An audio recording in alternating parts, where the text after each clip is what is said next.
Iran has mounted attacks on Gulf states and shut the Strait of Hormuz. This after the United States conducted its third round of strikes in a week, one that marked a serious escalation as the ongoing conflict is already spiraling out of control. According to the U.S. Central Command, approximately 140 Iranian military targets were hit during the latest round of U.S. strikes. The targets included Iranian missile and drone sites, naval capabilities, ammunition storage facilities, even the communication networks and coastal surveillance locations of Iran. With Tehran attacking Bahrain, Kuwait, Jordan, Qatar and Oman on Sunday, all U.S. allies in West Asia. So on expected lines, Tehran has accused these Persian Gulf nations of actively supporting U.S. military operations on their soil. This by hosting their bases and allowing the U.S. to use their airspace. Iran has labeled its strikes as a response to renewed U.S. bombings on cities along its own southern coast. But for India, the continued attacks on ships are deeply worrisome.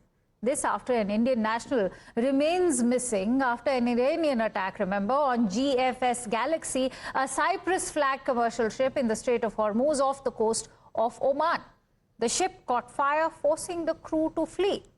10 of the 11 Indians who were on board have been rescued, as has been confirmed by the Ministry of External Affairs, but one is still missing.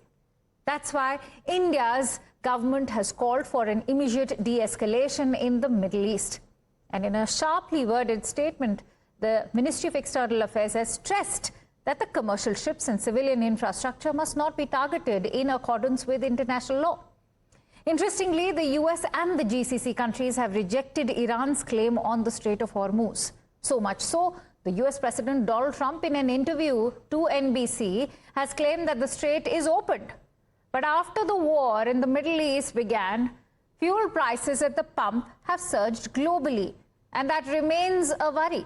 Remember, crude prices were beginning to just pull back to their pre-war levels in recent weeks only because of optimism that an interim agreement that was struck in June that was seeking to end this conflict and reopen the Strait of Hormuz could in fact now normalize shipping flows.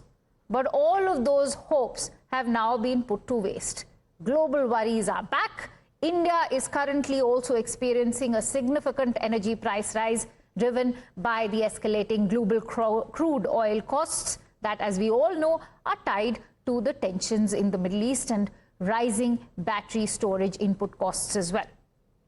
The energy stress has also led to multiple fuel price hikes at the pump and prompted the Asian Development Bank, or the ADB, to raise India's financial year 27 inflation forecast to 5.2%.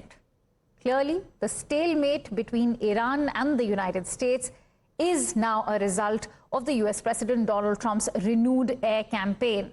One that reflects not only an effort to recover from a war that has become a political liability, but also mounting pressure from his own domestic constituencies that is now rising US gasoline prices just ahead of a congressional midterm elections for the US president.